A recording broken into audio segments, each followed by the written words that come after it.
Can I say something at the top of the podcast? There's something incredibly important. Sure, of course. And sort of a new idea and a new thought. Yeah, go for it. I think 2023 is going to be my year. Your year specifically? I've decided in 2023 I'm going to start becoming the kind of person that goes 2023, it's going to be my year. Well, Dan, you already kind of gave off that energy. I kind of feel like 2022, I was over 2022 December 1st, 2022. Or, I'm sorry, January 1st, 2022. Oh, so pretty late in the game you wrote. Yeah, 1 month before, yeah. I was... You love the whole year. That's a very you thing to say. See, that's the truth. You're so positive that you're like, I love the whole year, but that last part really was a pickle. 2023, I'm going to absolutely crush it in every way. What's your plan? Number one, get way into MLMs. I'm gonna. If you don't think you're getting recruited this year, you're out of your fucking mind. I would love to see someone try to recruit me to an MLM. Oh my god, could you imagine how bad you would be for that company? It would be my favorite thing. Yeah. Just about like, hey, do you want some shitty leggings? I'd be like, I'm already the company. Why would I need help? No, are you excited for the new year? No, I don't care. I never give a shit. It's another day. Another day. Another dollar that I've spent. I'm 28 now. I've decided to become 28 by choice. That's good. That's how I feel about it. I mean, like honestly, the years people have had, I think all ages are by choice. But yeah, no, I'm glad we're back in my apartment doing the pod. You really are. Yeah. I can tell whenever you start to like itch for something. Oh yeah. And it's like it becomes like because you'll start sneaking in. You'll be like, I can do the morning, the afternoon, the night, the evening. I can go on a walk and come back. I can do a little. You know what? I can come to you. We can do it in a car. Like it's just like anything to do the pod, and that's what I appreciate about you. I truly like because I get fixated sometimes on certain things. Just say fixated. I get fixated on it. Which is, but no, when I wake up in the morning, I'm like, I want to do the podcast because I feel like there's also a mentality in the city of like, maybe not. You know what I mean? There's a real like, I guess, you know what? I'll let today kind of happen to me. Mm-hmm. I don't really have that in a big way. So when I'm like, I want to do the podcast, yeah, it will eventually be like, I will be outside in the fucking rain right now. Okay. Meet me in the back alley of Vaughn's. We're going to fucking do a podcast. Listen, it could take a light breeze, and I'm like, should we reschedule? Yeah. I think maybe tomorrow. I'm great. Like, you know what? The leaves are changing. Tomorrow always I don't want to miss it. Tomorrow always sounds good. I've been watching a squirrel from my bedroom window, and I don't know what today could bring. Like, I am, if I'm the best, if somebody wants to cancel, I'm like, choose me. Choose me. No, which is great. Honestly, I will say this. That's a very powerful... That's something I could learn because here's what I realized. You know, I realized this watching. Have you ever seen the movie Butch Cassidy and the Sundance Kid? Uh-huh. Isn't it a great movie? It's a movie. It's one of the best movies I've ever seen. I love that movie. And what I realized as an adult watching that movie is Butch Cassidy and Sundance Kid are both very cool, right? Uh-huh. Like that's the whole thing about their movies. It was basically like male porn for coolness. It's like every guy watches that movie, I think, and is like, I'm Paul Newman, actually. Man, I think I'm Paul Newman, right? I want to know more about male porn that ain't male for coolness. Male cool porn. Male coolness porn. Oh, wait, what do you mean? I just love the idea that you're like, this is cool for men, and there's other porn that ain't so cool for men. Well, I'm saying, let me rephrase. No, keep it how it was. I like it better that way. Keep it how it is. And I watched that movie, and I realized, you know what coolness kind of boils down to, in a way, is... Money, but also, I mean, in a pure sense, but money can lead to what I'm about to say. It's being okay with whatever outcome. It's like, oh yeah, that's fine. Like if you're driving with a person and he misses the exit, a person who's cool is like, oh yeah, it's fine. We'll like get the next exit. But me, I'm like, fuck, I missed the fucking exit. And then I think you're describing depression. It's like, well, we missed the exit. Where are we going anyways, really? Yeah. Well, what does the destination really mean? You're just describing me. No, it's a fine line between that. And I will say in current like media, I think depression is sort of seen as like, oh yeah, the cool depressed it really is artist. Seen as cool. Yeah, the cool depressed artist who's like, and it's like, oh no, you meet that guy in real life and it's like, no, you need to get some help. People are just making whole careers off being sad. They're like, on today I'm making a sad smoothie. Oh my God. It's going to help me stop being sad, but tomorrow, back at it with the sad smoothie. It's like, oh, so you are sad. Like, as a personality trait. To those people. Because honestly, I would love to lean into that, but like, that is a fickle industry to be allowed to be sad for money. It's like being allowed to be rich for money. That's also a very, like, they're like the Kardashians were like, you be rich, and we love it. But then other people were like, how dare you show off? You know what I mean? So it's like, it's that. Like, there are some people who are like, well, I love them because they're so relatable and it's just them being depressed. And other people, they're like, I'm unfollowing them. They're always so sad. Yeah, you know, the real fickle thing, because it is fickle about being a depression person, is what if... Word of the day. What if one morning you wake up happy? Oh, no. Suspicious. Your entire business model is corrupted now. Okay? You can't... Coca-Cola can't wake up tomorrow morning and be like, oh, we're out of cola. It's like, no. You got to keep fucking producing. It's also... really, once you get all your wealth and fame off being sad, then you're going to get happy because you got wealth and fame. Yeah. And now you have to be fake sad. Oof. Rough. Now you're an actoire, and that's full circle. That's rough. Yeah. Only a few. I mean, comedy is a great example of that, because I think that in a lot of respects, it's overplayed and it's overblown. But for certain comics, it is like a huge thing where their act and their material comes from being sad. Especially the internet comics for sure. Internet comics for sure. And to a degree, I agree with that. I mean, honestly, it's not cool, I shouldn't say that, but it's nice to take, I think that is a really good depiction of comedy, to take something bad and make it good. And I've also experienced you do kind of get trapped in it. Yeah, I've experienced it too, where like after a bad breakup or after my dad died, I feel like when I got on stage, I was like, oh, my fear is like so much lower now. I think because like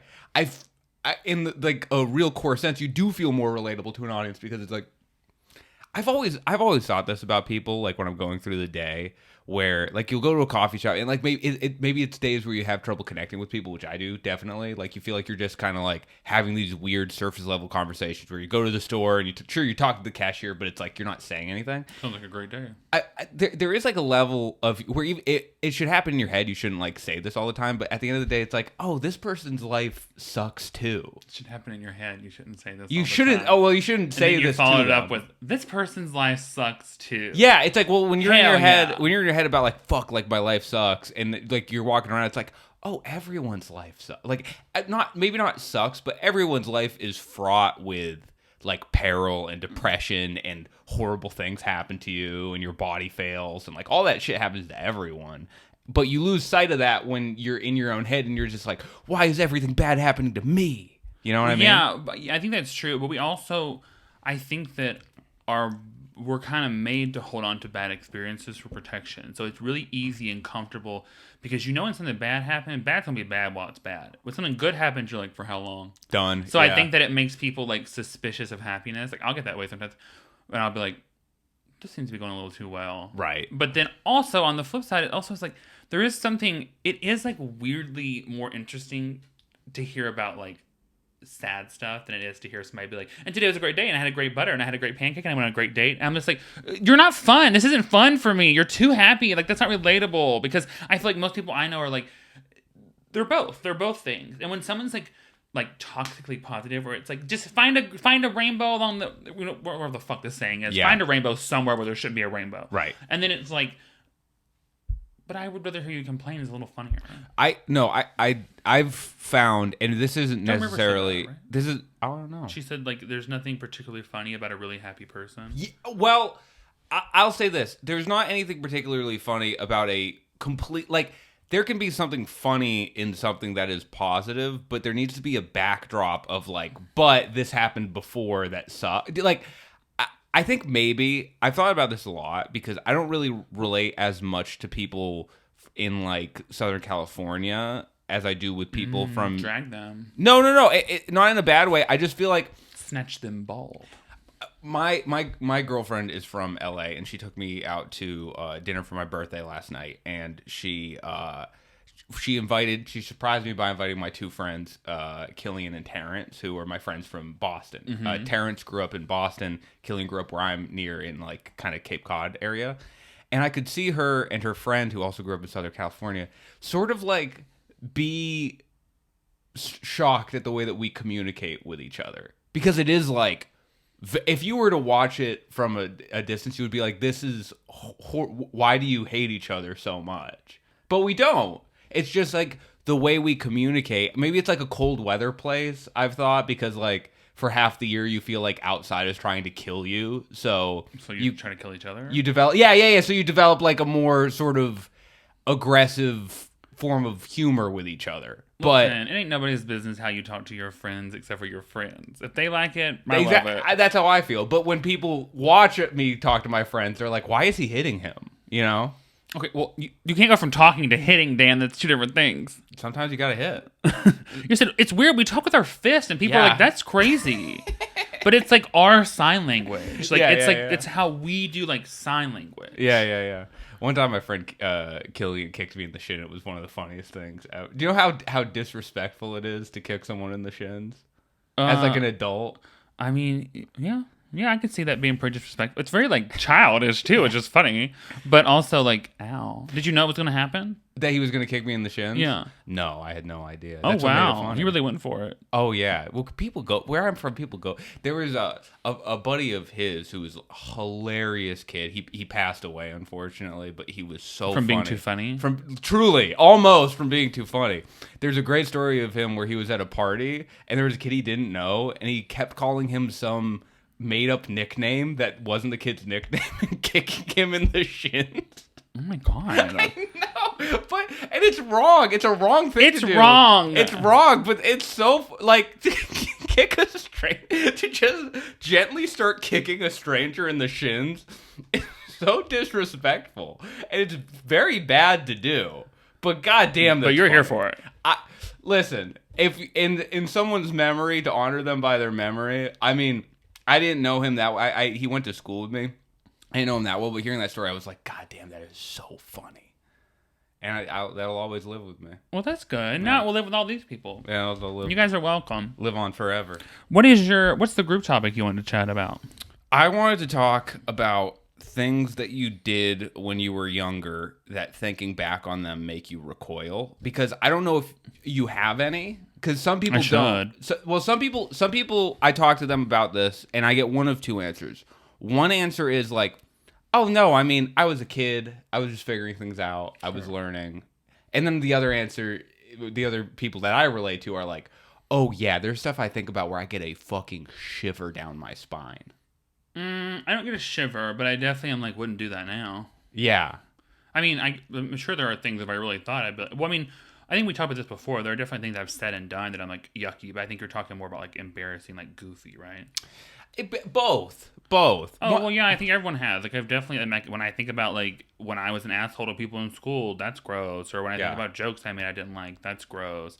But I think like when you said that, I thought about like silly things. Like I used to wear, like, you know how during Halloween you can always find like those like scream black robes? Yes. I bought a whole bunch of them, had my mom buy a bunch, and I just cut them and wore them as like jackets like year round. I would just have these like long flowing black capes just like going to school.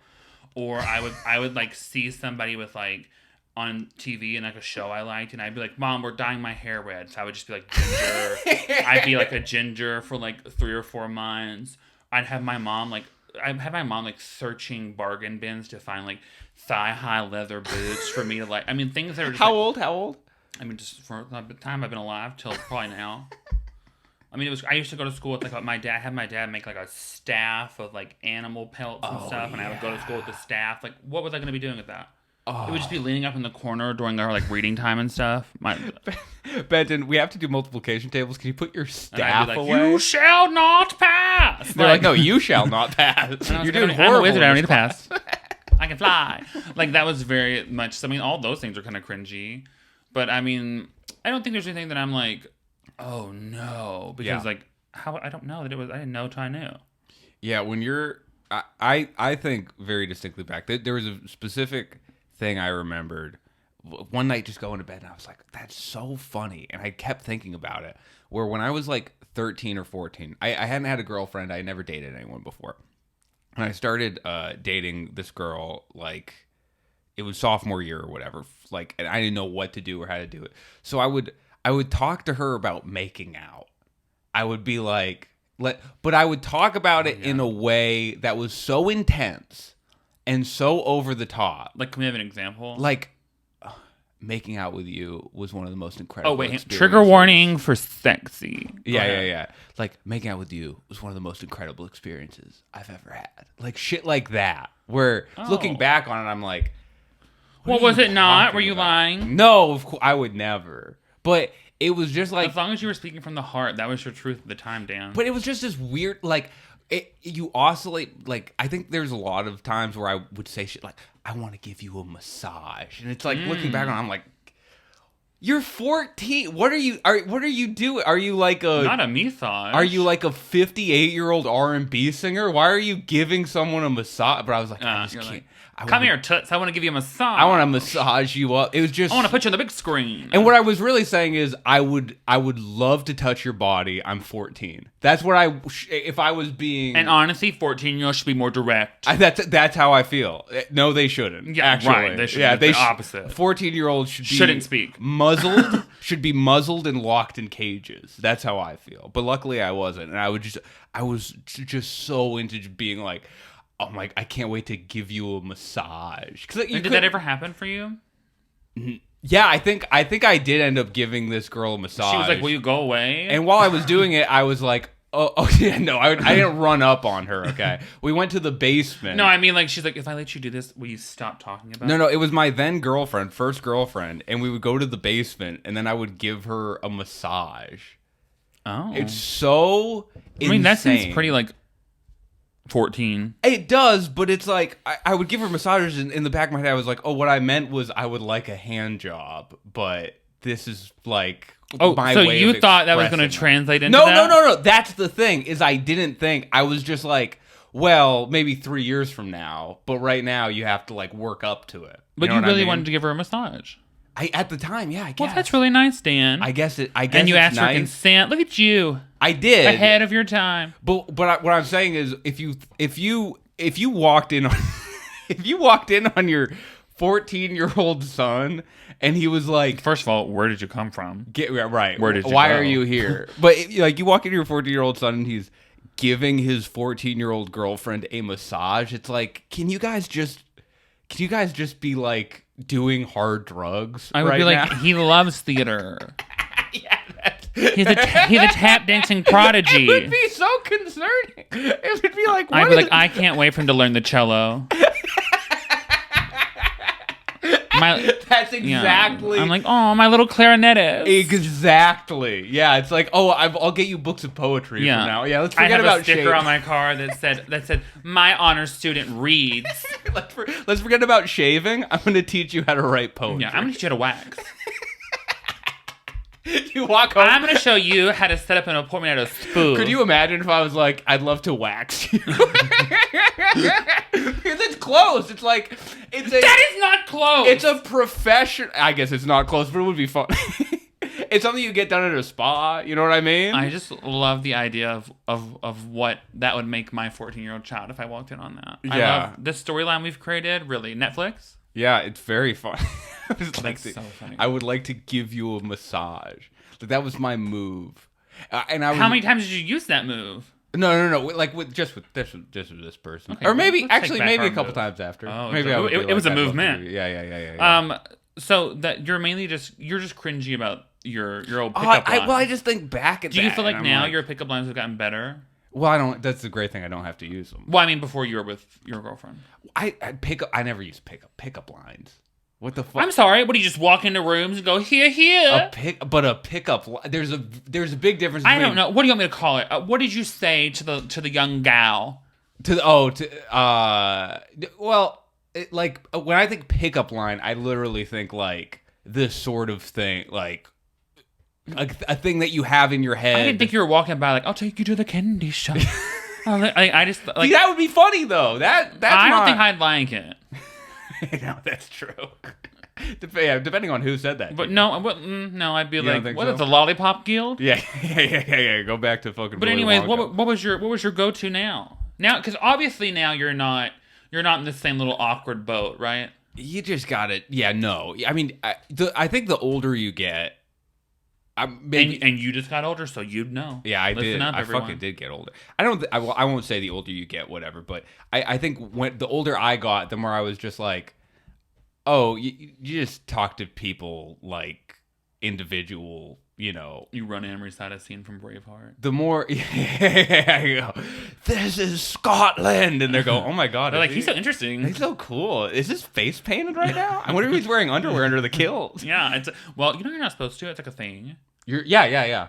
I didn't. Oh yeah. And I posted a video one time with a kilt where I spun around. People were like, you would have thought that I had committed a crime. The way they came to me with them underwear. And I was like, well, what did you want me to do? They just wanted to get a pee. They were excited.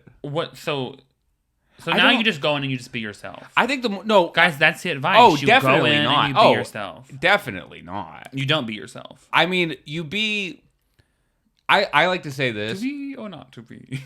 On a first date, you don't want to lie in any way, but you also. I definitely don't want to lie in there. Yeah, you don't want to lie in there, but you also don't want to be all show up in a fucking t-shirt. Right. You want to invent Anna. You want to become the version of yourself. Like, this is the version of myself I could be if everything goes to plan. That's how I feel. So that sounds like a lie, Dan. I guess maybe, yeah. So your advice is to go on the date and be a better version of you. Not a better you. Yeah, you're right. You know what? I'll say this. Don't lie, but don't tell the truth. Oh, okay. You know what I mean? Well, you just can't dump that stuff on a person right away. I feel like it's a little bit like I feel like there's like a boundary that I have early in relationships of like, because I've done it before and been like, oh, here's everything all at once, like da da da da, and it's like, oh, I haven't built a layer of trust with this person in any way. Oh yeah, you love trust, vulnerability, trust the wall. Trust, vulnerability. I'm sorry, it's not a wall. It's a it's a wall. No, it is a wall. You're building it. Like, get away from me. Yeah, it's a foundation. It's a wall. I fucking put it all the way around my heart. No, I think like it was so much trust around my heart and vulnerability. I think it was something that I learned where that can become its own defense mechanism, like being okay right away. Here's everything that's wrong with me. Like, I have to get it all out there. Da da da. Oh yes, just scare them off on purpose, subconsciously. Scare them off on purpose, and also like give yourself an excuse when you then later in the relationship behave badly. You go like, oh well, I told you how fucked up I was. Like, you should have known that, and it's like. No, you should venture to act as good as you can, when you're dealing with people. But I think there's most of this is in cities, and a lot of this is also me talking about like being around artists for so long. And I think a lot of artists are like this because a lot of artists, like, rightfully so, and I think it's good for them to be like this, are a little bit, left to center, like, or not left to center, but they act a little bit like askew from normal social norms. I think that's fine too, but I just found with myself, like, being so like, this is everything, da da da. It's like, you don't know this person yet. Like, do you think being an artist is the new justification for being cuckoo? Oh, it's always been. People have always. But now, do you think? But I feel like the term artist has changed. Before, I feel like before, maybe this wasn't the case, but I feel like before, when I thought of an artist, we were like, musicians, painters. I feel like now it's like someone like makes a porn and they're like, I'm an artist. I think that is an art. Or they'll be like, first of all, I think everything can be art. I think you could bend some forks and I'd be like, what? I hadn't thought of that. Yeah. So everything can be an art, but I feel like now we've really broadened what the term artist means to the point where like you have mechanics being like, well, I'm an artist, so I'm a little off center. And you're like, okay. Yeah, well, it's a term that by necessity you kind of can't gatekeep. Like I don't think the term artist works if it's gatekept, because like if it is, I mean, how often has there been something? I don't want to gatekeep nothing. No. I don't want to. No, I'm not saying you are. I know, but I'm just saying, like, in general, guys, I don't want to be in charge of anything. Of course. The amount of energy it takes to gatekeep something is like a full-time job. Oh my god, it's nuts. And people will do it all day. It becomes a personality trait. Yeah. Everything can become a personality trait is what I've gathered in life. I agree with you. But like, when it comes to the term artist, it's like how many things initially where people were like, this isn't art, this is nothing, like this isn't art, and then later like on, all artists, literally every form of art when it first comes out, people are like, this is bullshit, like this isn't real art, and then years later, it's like, oh no, this is some of the most amazing stuff. That, I mean, like, everything. Like, I mean, rap's a great example of that. I always am so impressed by people who have these outlandish art ideas. Like, I want to be in a glass room and cry for 24 hours in Times Square. Yeah. And then someone like invest in it. I'm like, who is giving you this money? Like, I want to understand how. I want to be so persuasive that I can be like, hear me out. Mm-hmm. I'm going to lay in a glass box. Yeah. In the middle of the desert. Air conditioned, of course. 24 hours. We're going to film it with drones. Right. Put it on YouTube. We're going to charge $17. And then some billionaire's like, of course we are. Me? Yeah. I'm like, what the fuck? Like, I want to. If you ever tried to convince someone to, like, give you. Have you ever tried to get a bank to give you a loan or something? They're like, oh God, they're like, we need a blood oath that you will kill your parents if you don't pay this money back. And meanwhile, there's just like angel investors being like, you want to eat a sandwich on the subway? As long as you photograph it. Yeah. Here's a mill. When you go to try to get a loan, they're like, all right, sign this paper, and this is a puppy. Do you see the puppy? If you don't pay this loan on time, you don't want to see what happens to the puppy. They're just like petting it maniacally. Yeah. There's like a robot hand. I mean, banks will say things to you like, we don't really see you being able to make this money in the future. Like, they're just like shitting on you as a person. They're like, you don't really seem to have the determination that you're going to be able to pay us back. Yeah, that happens with... Because of that, we're going to give you this bar of soap and say, pass them the loan. This apartment that I'm in right now, when I first moved in, I wasn't making great money, and they were literally like, okay, you're gonna have to put like $100 million down. Not obviously not that, but like, but it felt like they were like, okay, we're gonna need you to put like deposit first 2 months and last I did that month. when I first moved. Oh I my wasn't from California. God, yeah, it sucks. And they were like, we need you to pay an entire year, 1,000 years of rent. And I'm like, do you think what happens? Do people like move into like, I guess squatters' rights is like a big deal in California. So it's whatever, that's probably what it is. But I'm just like, you need a lot from me to like move into these apartments. Like, what? I don't know what you think is going. And then when you leave, first of all, now I'm on a rampage. Go. When you leave an apartment and they want to charge you for holes in the wall and shit, but they have to come into the apartment by law and clean and paint it and everything before somebody else moves into it. Right. That is the most criminal, insane shit I've ever heard. They'll be like, there were 12 holes in the wall. That's $680 of your deposit. Yeah. And you're like, I could have spackled over that had I known for $355 for a tube of spackle or caulk or whatever the fuck it is. Yeah. I couldn't have done it actually, but somebody would have done it. Right. And my point is like, I would have come over to do that. My thing is like, it's just crazy. Yeah. No. It's fucking criminal. I mean, listen. And that's what I regret from my childhood. I understand, like, maybe running apartments or maybe running an apartment complex is what, but there's just so much wiggle room for being an asshole that so many landlords and shit take. Mm-hmm. It's like, you're in the position that you're in where you're like in charge of this thing that we've pretty much accepted as a very, I mean, there's people who live without apartments and shit, like, but it's a very basic sort of, after food, water, shelter comes into play after that. Yeah, so one of the big three. You're in control of one of the big three, and like, can you just not be a dick about it? And like, even to get an apartment, it's like they want to see like, do you have money overseas? Do you have money? What the fuck do you think we're doing? I don't want to own this building. Right. Like, I just want to live in it for a little bit, please. I'm with you 100%. I just want to set up 2 lights and sit on my couch and chit-chat. No, but on the thing that you were talking about, like the experimental art, I actually do have a thought about it because Maria Abramovich, I think, is the name of the performer that's like recently, at least somewhat recently, is very popular for that sort of thing. I hope I'm not getting this wrong, but I think they're the one who had the thing where someone would sit across from them and just stare at them, and that was like the art installation. Is like you would just make eye contact with someone for a really long time. And when I think of forms of art like that, I'm into art like that. Is that weird? No, I think it's okay. And there's 2 camps. I think there's people who are incredibly protective over art like that, which I think is good. There needs to be people who are protective over that. And then there's people who are like, well, art like that is complete fucking bullshit, and I don't deal with it. And it's like, I understand having that perspective. What I see that sort of stuff as, not Maria Abramovich specifically, but when you go into art spaces, but when you go into, listen, give me a loan. When you go into art spaces that are like open and flexible and like stand-up comedies, like they're gay bars. Partner to that is gay bar. No, it's like clowning is something, especially in LA, that gets talked about a lot. And when you see clowning, a lot of people do have the initial reaction of like, what the fuck is this? Like, people are spraying water everywhere and fucking like doing headstands. Like, this isn't. But I've also seen really incredible transcendent performances come out of a space that's that open. And I think it is one of those things where for experimentation to take place and for an art form to develop, you're gonna need to wade through a pretty high degree of bullshit. Like, people using that and then completely tanking. Do you know what I mean? Like what's the most transcendent art you've ever seen? Ooh, when were you most transcended? That's a really great. Because when I saw Legally Blonde the musical, yeah, when I tell you I was transported, that hit you to Greek Row.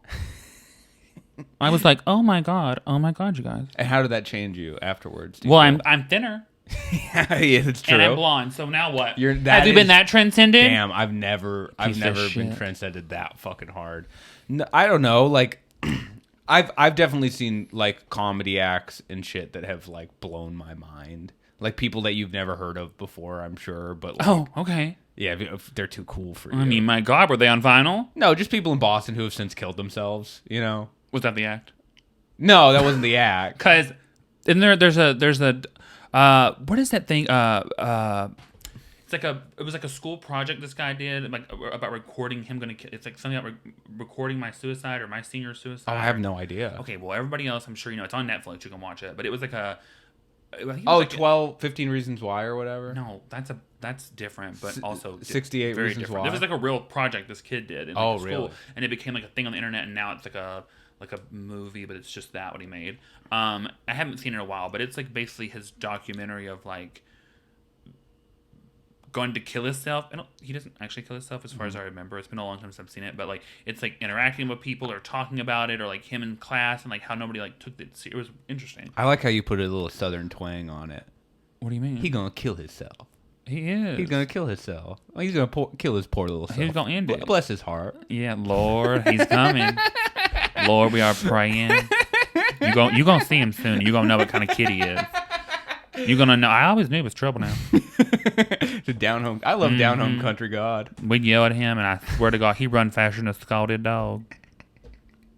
Will Sennett just told me about. Have you heard "God Willing and the Creek Don't Rise"? Mm-hmm. That's so good. Yeah, my dad says that. God willing and the creek don't rise. Oh, so good. You really, if you live by a creek, you really do hope it don't rise. I pray every day the creek don't rise.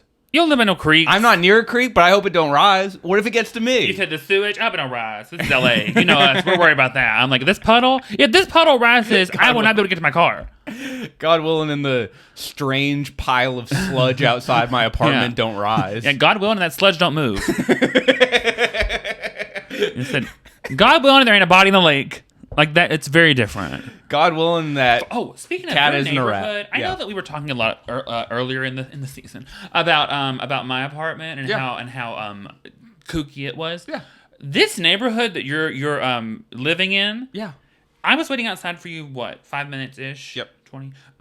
And literally I saw the most spectacular people walking by. Yeah. I saw 3 different people separately, not together. Yeah. In like ground length silk robes with a dragon on them.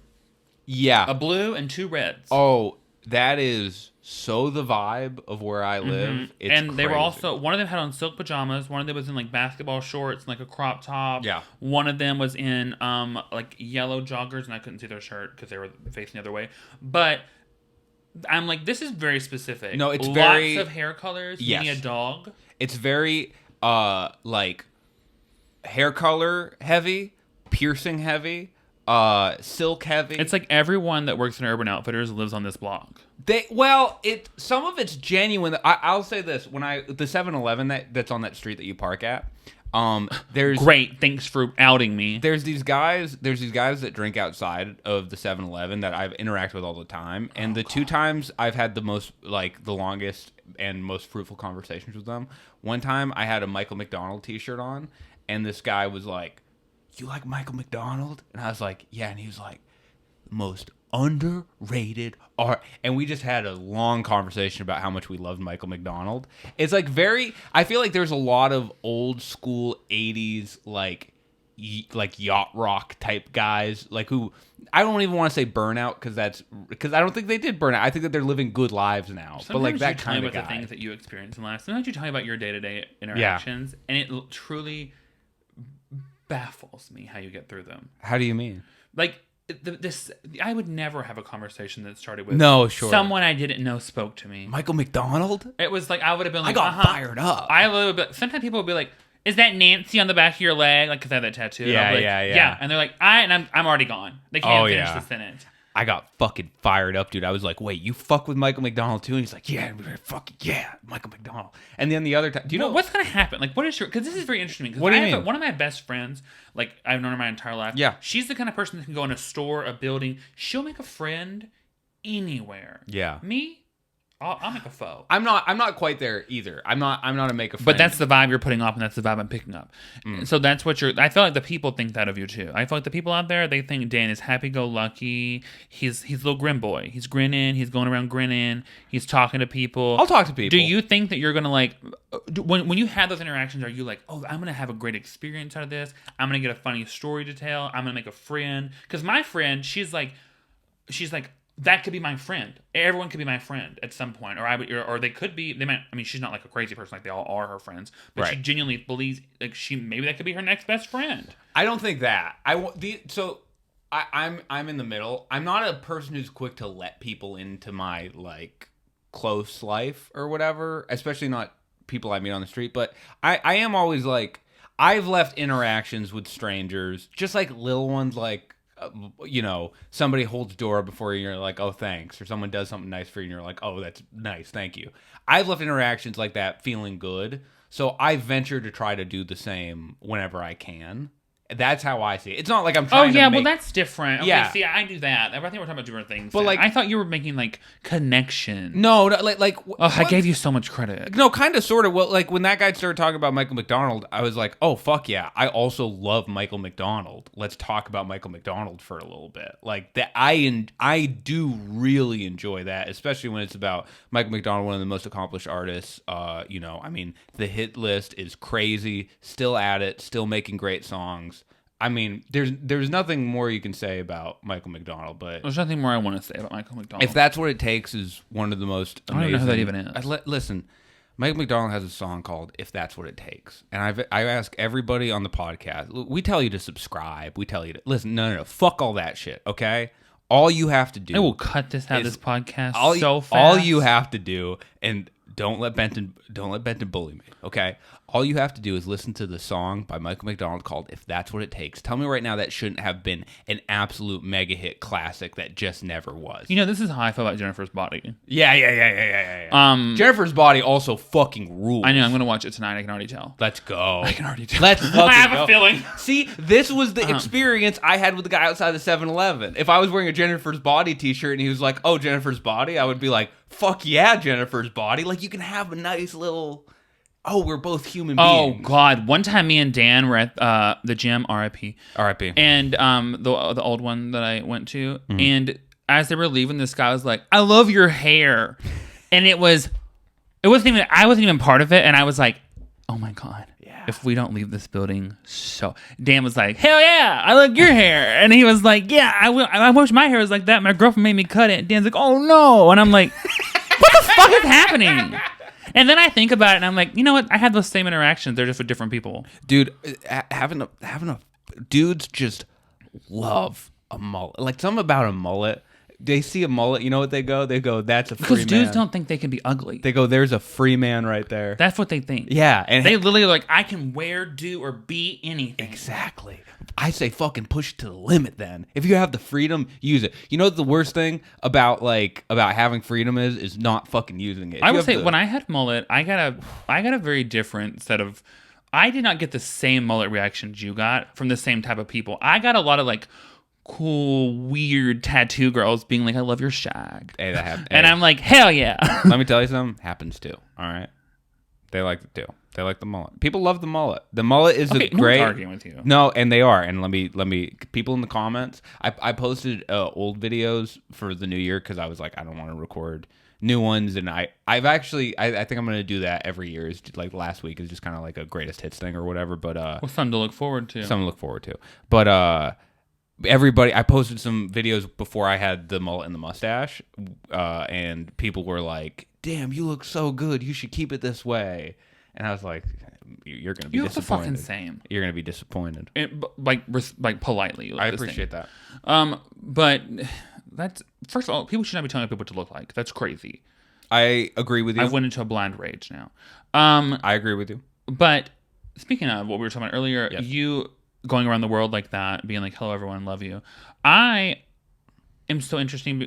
I'm so interesting. You're so interesting. I am so interesting, guys, because let me tell you, listen. It's true. This is what I do. I have a really hard time in real life being like, I don't want to have that conversation in real life, but on the internet, right? Girl, I will tell you, I am the most open. Yeah. I'll be like, you know what happened today? I cut the skin off my eyelid. I shit with my new fiber peel. Like, yeah. I'm just telling you everything I could possibly do. Yeah. And you know what? I was saying about this the other day. I was like, I wonder why I do that. And then when I'm around people, I'm like, oh, I don't want to talk about this right now. I'll talk about it to you later. I think it's because I grew up in that generation that was right at the beginning of the internet when like Tumblr and like and everything was in a chat room, and we were all just like, I'm spilling everything about myself. Because you didn't know about because you didn't even know like, oh, this is gonna last forever. You weren't thinking about that. You were just like, here's fucking everything. Well, not even that. I think it's because when we were doing that, it was the first time that I could remember, because I didn't have like a pen pal or something, that the world could answer back and be like, us too. Right. And I think there's something, it becomes like, oh, I'm not saying this to no one. Even if no one's looking at it, someone's seeing it. Right. And it's this weird, I don't know, it's just like this weird, I feel like I have this weird built-in comfort because that's how I came to interact with other people, because I was in a small town, the internet was new, and it was like all of a sudden I could like interact with like all these people that thought the same things were cool as me or whatever. Right. And I feel like there is a whole generation of people that's ingrained in them, which is why we have the internet we have now, where people are like, I was bullied at this restaurant, or someone, I experienced fat phobia, or I had a great day at this place. Like, it's because we're like, everybody feels safe to say it. Yes. Sometimes a little too safe. No, yeah. But in general, like, I think that's very interesting. And I'm like, I wish, and I feel like you have the opposite thing, where like your internet presence is very structured and your outside presence is very like wholesome and welcoming and like, hello. And that could be wrong, but I'm just saying like that's how it comes off. I think that's very interesting. I was like, sometimes I'm like, man, I wish I could be more like that in the real world as opposed to only in the secret world. Yeah, my manager that I had, the cyber world, not the secret world. I don't know why I said the secret world. The secret world. Yeah, I like that. In the secret garden. I had a manager who was like, you have to like start posting more personal stuff online, and I was like, I don't want to. Like I'll like every now and again I will, but I just feel like for me personally, less is more, because I also get enough of that out doing stand up. Like when I'm doing stand up and podcasts, then I'll talk about my personal life, but it's like I don't also need to open up everything on Instagram. I don't also need to open up. I'll go on a podcast and talk about how I would tell girls I would like to give you a massage when I was 14 years old. You know what I mean? I'll do that on a podcast. But this is art. But this is art. We're Maria Abramovich. But yeah, that is interesting. Like the way the internet used to, like at the very first steps of the internet, it really was this thing people were figuring out and seeing like, oh, what is this? Is this something where we're just gonna like do everything? And it's kind of stayed that way in a way, right? Like, oh yeah, I think it's definitely more capitalized, but still definitely like we want to get into people's business. I guess that's with everything, but like we want to see the inner workings. I mean, whenever Facebook first came out, it was, and Twitter, when they both first came out, it was just like, let us tell everything every move we make, the amount of custody battles we take, the amount of custody battles that happen publicly on Facebook are, I mean, astounding. Oh, I love a public fight. And one of my favorite things is to get me a little glass of wine, to get on a Facebook and to just find someone I don't know and read the arguments in their comments. Oh, yeah. The full fights about people being like, she's a slut and she went to my grandmama's house. And I'm like, I'm just like, I'm in there like. She went to my grandmama's house. I am in there reading all 368 comments. Being Who? And then what did Tina do to Devin? And it's like, and you're finding out, I don't know these people, but I'm like, this is riveting. That's so The funny. internet, there is a certain group of people in like, my hometown, I feel like it's one of them. Not as bad as some of the other ones I've seen, but there's like certain little pockets of the world that Facebook is like a reality show for that town because it's so small that everyone exists on there. Yeah. And if you say something, because we can kind of make here in LA, we can kind of make big generalizations. We can be like, oh my God, like this store sucks. Like the store's not gonna see it; they don't give a shit. Right. You know what I mean? But like in towns like that, if you say you got a bad perm, people know where you got that perm done, and it's fucking war. Like, this is all-out war. It's so true. And I just love that exists on the internet. It is fun, yeah. I wonder if people who... I always think this about people whose whole thing on the internet is starting controversies. Like, I think... Because if I get even a little bit of controversy online, like, I do sort of... I guess it doesn't affect me in a negative way, but I am like... I'd rather this not happen, I guess. Wait, you get controversies about your own stuff? Yeah. I mean, well, let's talk about that because I know that I can be there with you on that. Yeah, it's like it's frustrating and annoying and stuff. But then I think about people who are, and this is like a whole genre online. I think people will know what I'm talking about. But like people whose whole thing is to start controversy. Their whole thing is to have public feuds with people. You can make a living off of that now. And I wondered to myself, call out creators. I wondered to myself. I was like, are they happy? Because even though you're making a ton of money, a crazy amount of money, well, you have to live in that space of being angry about everything. But then I was thinking, I wonder if any of them appreciate the amount of joy other people have in making fun of them. Do you know what I mean? Like, I was thinking in meta way. I wonder if there's some of those people that do that are like trolling to do it. Yes. And then there's the ones that really think they're like doing the work. Yes. And so I guess it depends. I think the ones that are doing the work have no idea. I think the ones that are trolling are like, this is all a big... Those lines always get blurred eventually, though. The trolls, a lot of the time, like over time, I do. will become I think it's genuine. because you can't be...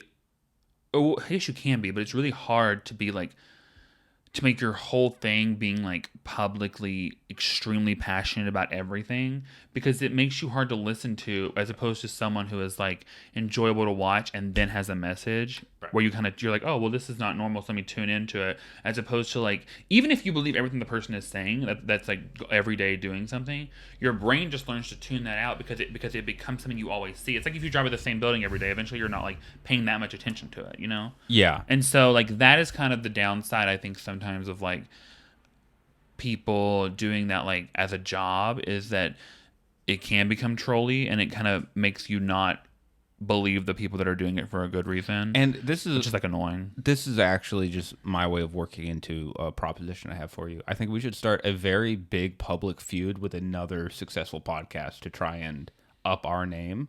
When you say another successful podcast, yeah, well, we're what would be the first successful. one? We have over 16 people listening to this, and that's huge because those 16 people are very powerful and Sweden. In Sweden. They're all in Sweden for some reason. I don't know why they're all in Sweden. But I say we like NPR, like an NPR podcast. Fresh Air. Let's go after Fresh Air. I don't know what that is. And for also, I don't... Let's go Pod Save America. Do you like confrontation? Hey, Pod Save America. Oh, they're so nice. Box Benton. Okay? Benton challenges Pod Save America to a public boxing match. I love that in your world, podcast feuds involve boxing. I can tell exactly the kind of podcast you listen to. Yeah. Because it's just like, meet me outside. Meet me. It's like...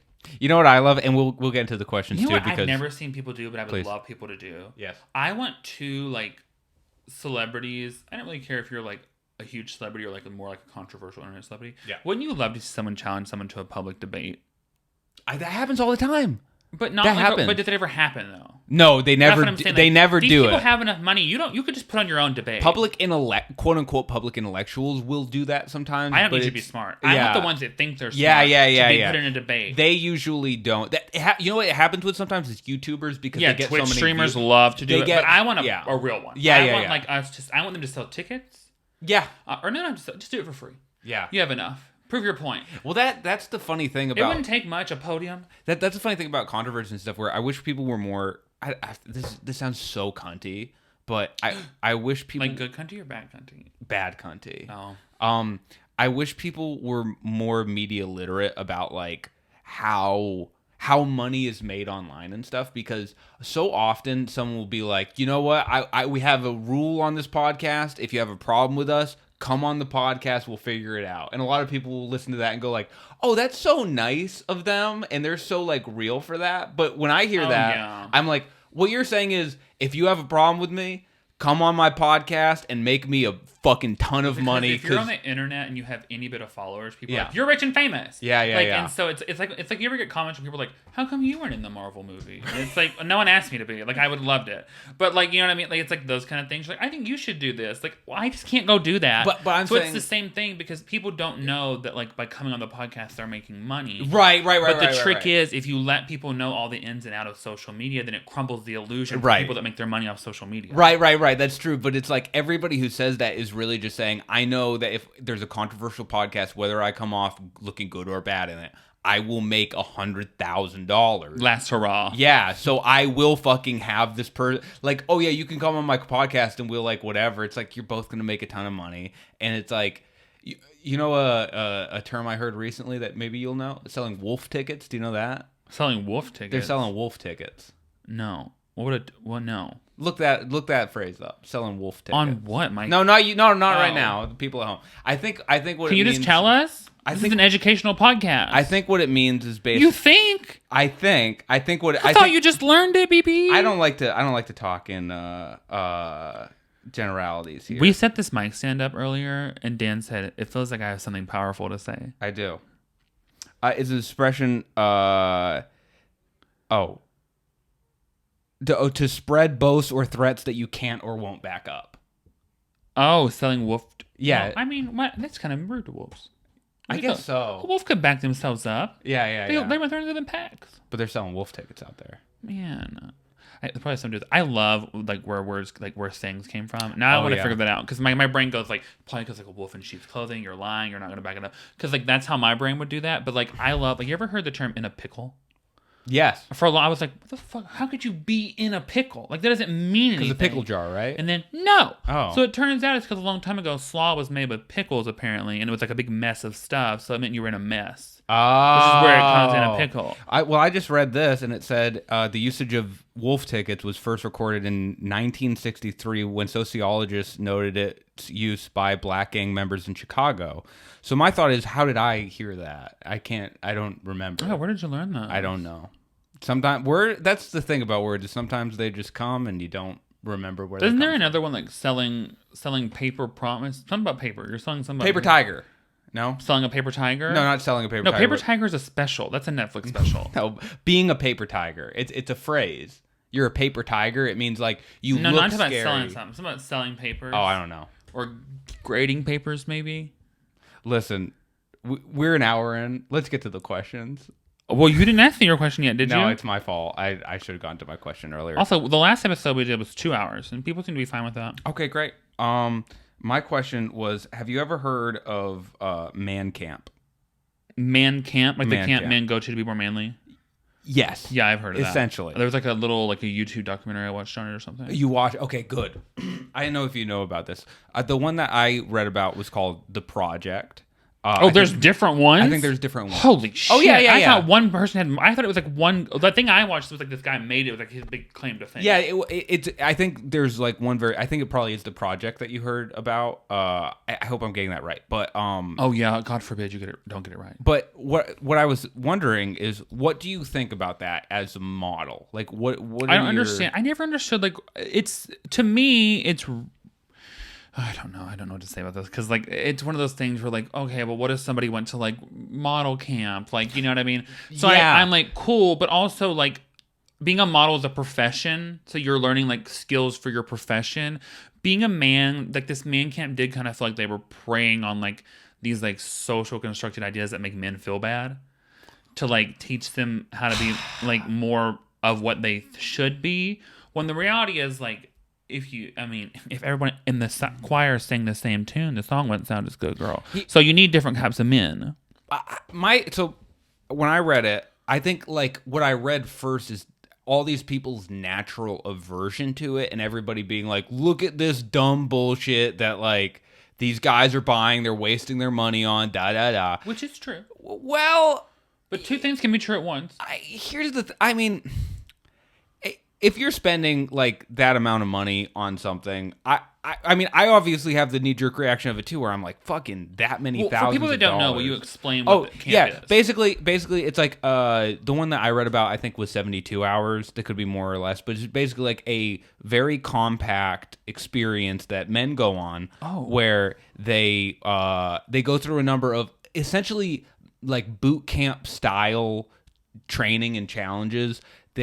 I think everything from cold water submersion to like team building exercises that are very physical, maybe even like a level of sleep deprivation, which they do in the we are talking about also. Two different things. What were you talking about? I'm talking about there's a camp this man sets up, and it's like a month-long program, and it teaches you how to be a man. You learn like how to change tires, you learn how to lift weights. That's even cooler. I like that a lot. Oh my God. You learn like all these things, like how to talk to a woman. Like it's almost like how to be like a dude. If I could be selective, you're talking about that thing. It's like that boot camp thing. It's like that Marine almost kind of thing. Yes. To see like if you can do something. But similar. Well, that's different. But it's kind of similar. I'm sure there's similar things, and it's all basically these like companies in this business model that has been created around the idea, or at least around the promise that if there has been a level of quote unquote like traditional masculinity that you feel has been taken from you, this can restore it, which is something where I'm like, when you start throwing around terms like traditional masculinity, I'm always like, this is because they'll talk about traditional masculinity, but like masculinity has fucking changed a lot. Like, are you talking about 1950s? Are you talking about the Spartan era? Are you talking about like when they wore little heels and powdered wigs? Yeah, are you literally like what is traditional? This is what the character off of You, the girl's husband, this is his job on the show. He runs one of these camps. Oh, really? Yeah. Oh, that's funny. When they're in LA. Yeah. The LA episodes are crazy. But yeah, so when I'm reading this, I there's two parts to it. One is, I don't think there's necessarily a problem in good faith if you're like, oh, I want to do something challenging. This is like a safe, controlled place where there are professionals that I can do something challenging and test my willpower and all that shit. Like, I don't find an issue with that, but it's like when you get down to the nitty gritty, it's like the things that lead people to these certain like extreme things. I do wonder, and it's all under the pretense of like traditional masculinity being taken, or what, I don't even know if it is, but that's kind of what people have been disseminating from it. It's like, oh, these are all just guys trying to reclaim traditional masculinity. It's like, well, if that's the case, I don't know, but I'm not wholesale against stuff like that. I just need more understanding and context of it. So what are you trying to say? Are you for it or against it? I this is why I'm asking you, because I'm on the fence about it. I think the thing you're talking about is completely different than the thing I was talking about. The thing I'm talking about, I think it's crazy. It sounds like a straight camp, kind of. It's very weird. And I think those people are preying on those weaknesses of being like, you're not this, you're not that, you're not that, come do this. It seems like the one you're talking about is the other side of the spectrum, the other tug of war, because they're saying, if you are all these things, No. They're like, if you're a weak bitch. No, they're not actually saying this, but they're like, if you feel weak, if you feel like whatever. But going and doing that would make you not weak. You're just gonna leave and still be a weak bitch, girl. Like, you just did it one time. That doesn't make you like. That's the concept of that. The thing I was talking about was making you into a man, quote unquote. It's like the scene in Mulan. You know, it's like that. The thing you're talking about is just like, hey, piece of shit. Like, if you want to come be a man for 72 hours, that even sounds that sounds less manly to me. Both these things. Because then it's just being like, oh, some other man told me I wasn't strong, so I'm going to go prove that I'm strong for him. Okay, but that's so I think there has been this, like, which I completely fucking understand, because it's been capitalized and monetized and turned into something that, like, oh, to be a guy, you have to have like $1 million and like talk down to people and like be dominant and be da da da da da. Ew. Yeah, that is true. I don't like. That's not my version of a man. Yeah, me neither. It's no one's version. That's a version of a fucking incredibly insecure person. But What's unfortunate, I've talked about this before, is like, and I'm sure the camp that you're talking about, like, I don't fucking know the ethos. It doesn't even exist anymore. But that was probably a gimmick at this point. Like, I'm like, was that even real? Yeah. But I don't think there's anything wrong with wanting to learn certain things that are associated with whatever quotidian, like, changing a tire is something that There's nothing wrong with any of it, but yeah, I mean in the grand scheme, everyone can make their own decision if it's wrong. At this table, we're talking about if we think it's wrong. Right. I think it's a little crazy to just be like, I think that same thing could be like a life skills. Like, why are we marketing it towards only men? Like, or like, why are we marketing it to like, you aren't manly enough, come to my school of men? Yeah, we're doing that. You know what? That should be that's like those old VH1 shows where they're like how to be or like charm school or how to be, but those are way more entertaining because they're drama. So it's like first of all, you're right. When it's being like you have $1 million and be in a suit and then you're a man, it's like, first of all, a man in a suit is so boring to me. And I just thought, I mean, the obvious answer is it fucking is. I don't know if they're excluding women from that, but if they are, it's like, well, it's fucking cool for a woman to know how to change a tire too. Like, that rules. Like, everybody should know how to do gender. that shit. They're gendering things that aren't gender, which is cool. It's fine. Yeah. My problem is, like, that's my thing about this conversation, and I feel like sometimes we go back to this because it is very prevalent in our lives. But I think that one of my problems with the whole, like, masculinity, femininity thing is it's just like, hang on, I had too many thoughts and I forgot what I was going to say. That's okay. Oh, no. That happens. Talking about, yeah, it does happen. It happens to me a lot because I be thinking way too fast.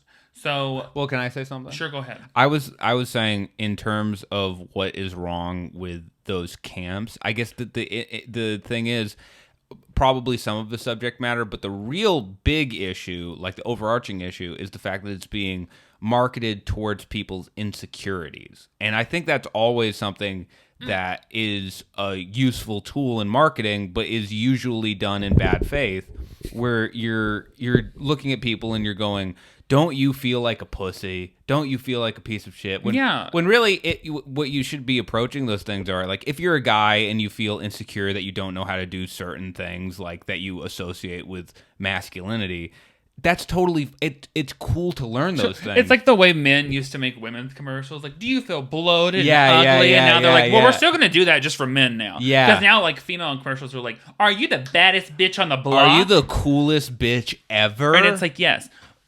I was thinking it's bad, not necessarily because, like, learning those things isn't bad. Wanting to be, like, manly like that is cool as shit. Like, go for it. You go chop wood, baby. That's all great. The people coming out of it with the mindset that now they're more manly and better, that's the negative connotation to me. Yeah. Because, like, most of the time things are marketed towards your insecurities. Like, that's just how marketing works usually. Or they're marketed under the illusion that, like, it's okay you have this insecurity, but also buy this acne cream. So it's, like, confusing. Those are so schizophrenic to me. I'm just like, so should I have the acne or not? Am I beautiful, or do I need the cream? It's like, we didn't Photoshop this cellulite, but also here's a cream to fix it. It's like, so should I have it or not? Fucking have it. What do I do? Like, so, like, that's kind of the similar. So all marketing is kind of done like that in a sneaky way or not, I think, for the most part. But I think those kind of camps, the kind of person that is going to that camp is the kind of person that's coming out of that camp being like, that dude was a soy boy. Like, that's the mentality probably coming out. I doubt that most of them, I don't know, because I'm sure everybody's different, but I doubt most people are coming out of that camp being like, and you know what? I can lift up a tractor over my head, but I appreciate men that can. It really makes me really sad. That whole thing of, like, and it goes with the fact that, like, masculinity, quote unquote, like, toxic masculinity is so bad for guys.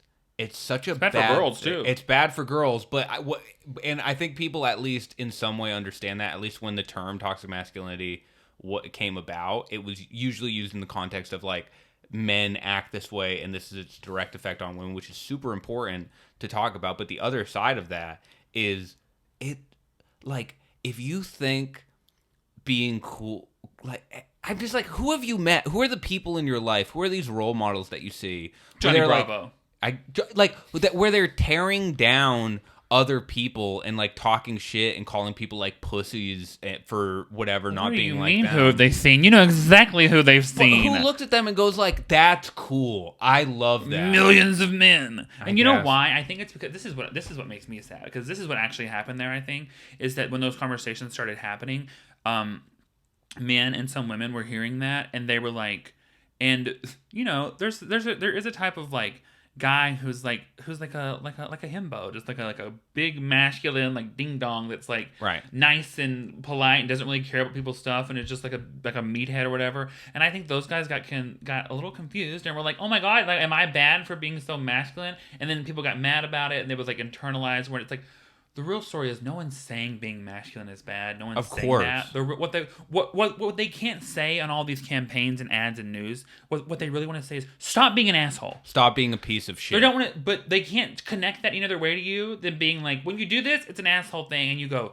but when I do that, it's because I am man. Right. Like, that's not what the conversation is, but that's what we're hearing. Well, and also, it's also fair to say that men are taught in a lot of ways or they're taught that it's good or self-protective to act in asshole ways, which is like very unfortunate. Oh, yeah. But, you know, that gets boiled down and then run through the pipeline, and then people get mad about it, and then it goes, which rightfully so in a lot of cases, but then it turns into this very like direct, aggravated message that men will take and then be like, oh, well, yeah, fuck you. I'm not like that, but fuck you for saying it. And then they'll like completely it like gets confusing. Message. They're like, but that's not how I am. And it's like, well, it's not about you. It's not about you. But that's because we're starting from the middle instead of being like, because the real problem is like, they've been raised to not cry, not have emotion, be tough, be strong, and then we're waiting till they're 25, 35 and being like, stop doing all that stuff. And then they're like, well, that's confusing all of a sudden. The sad thing to me though is with the internet, a lot of those guys aren't even necessarily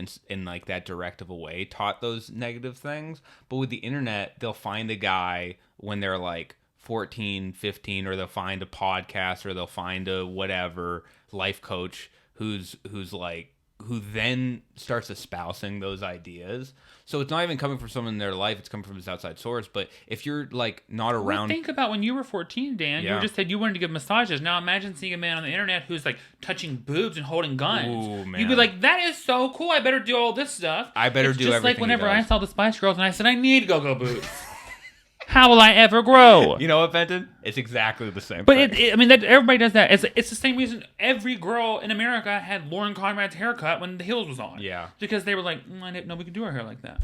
It's like, you know what I mean? Like I mean, that's obviously such smaller, less impactful versions of it. Yeah. But like, it's because when you're 14, you're like, what? Like video games, cars, and girls, and it's like now you have a person who's living in a video game with a car and a girl. Like it's like, yes, you want to be that. Can I say this? And this probably isn't the right takeaway from this, but it's something that I do think about sometimes. Mm-hmm. Whenever I see that, whenever I see guys or like young men being like super young guys, or like online, I've only seen videos of this, but they're like, to be like cool and masculine, I have to be like jacked and super rich and like a dick to people and like whatever. I just want to be, man, I wish I could just sit you down and show you my friends in LA who get laid. And you could be like, oh, I just have to be kind of cool. That's all you really like. Yeah, but those people also have like, those are the kind of people that if you sat them down to show them that, they would be like, but they're getting laid by 3s and not 10s. Like, you know, there's always going to be a layer of some insane. Which is not true. But I get that they would say that. The beholder. Yeah. That's fair. Yeah, but it's just like there's always going to be some way to like keep doing that insane thing I'm doing, because it's the same thing as like what we were talking about earlier about being sad or anything else. It's like it becomes like an armor. Yeah. And then it becomes like, well, I can't now. Because when you're that far into something like that, and the same thing with like, you know, toxic femininity or any really little group of people, that's like not great. If you get like too far into it, now all your friends are that way. So how are you gonna stop being that? And then your friends are all that, and then like all your activities are probably based around some form of that. I talked about this, but when I was like in college, I like got into some of the pickup artist stuff. Not to the point where I was going to seminars or buying anything, but I would watch the videos on YouTube of like, this is why you need to have perfect alpha posture to attract like Wait, women. Can you explain what that is for those of us that don't know? Oh, pickup artist shit is like guys online who essentially espouse things like this is what you have to do to get girls. Pickup artists? Pickup artists. That sounds sleazy. Yeah, PUA. They're called I think Pew. Yeah, Pew. PUA. That is the sleazy. That sounds like being a used car salesman. Yeah, and a lot of them are like used car salesmen. Well, do you remember on VH1 or maybe it was on TV? Embody Your Spirit. What's that? Embody Your Spirit. Both. Oh, shit. You remember on VH1 there was that show called I forget Room Raiders? I do. I loved it. No. But it was a pickup artist show where there was a guy named Mystery on it, and he was like a Danny Phantom. No, he was like a famous pickup artist guy, and it was basically this thing where like these 10 or 15 schlubby guys go into this house, and then he teaches them. His name was Mystery? His name was Mystery. He was he an X-Man? Wore a big fuzzy hat. And he would teach them how to pick up like high value female type shit. Like high value females. Yeah, high value females. That's how they would. Or high value women. I don't know if they use women or females. Don't you hate when people call women females? Oh yeah. Females? Oh, I mean it's a bad sign. It's so crazy. Yeah. It's like, yeah. But anyway, I was like into those sorts of videos just because I wasn't talking to any women at all. So everything that they said seemed true. I was like, oh, that makes sense that it would be like that, the way you're describing it. And the thing that got me out of it, thank God, it never got to the point where I actually like started treating women like that. But I just started, honestly, it lasted like a year or two, and then I started reading other stuff, like more spiritual stuff, and I kind of let that go. So religion saved you? Meditating kind of did. You said, honestly, guys, I grew out of it when I realized I had these fucking guns. Yeah, and when I found the gym. No, but what really got out of it was comedy and being around people more, because comedy got me out of the house. It got me like talking to people, going to shows, like all that kind of thing. It got you laid. Not really. No, not even. Because people love to be like, when I'm people. Sometimes I think comedians are lying, because comedians out the gate from open mic on love to be like, I get so much pussy from doing comedy. I'm like, no. Do you? No. Because I'm just not buying into it. And if you are, like, I'm like, not everyone. Some like great. Sure, some of them are. I'm great. Yeah. But a lot of people that I would hear that from, especially during like open mic eras or open mic places, like when you would hear that, you were like, I know you're lying, and if it's not a lie, we have to fix it, because how dare them girls go home with you?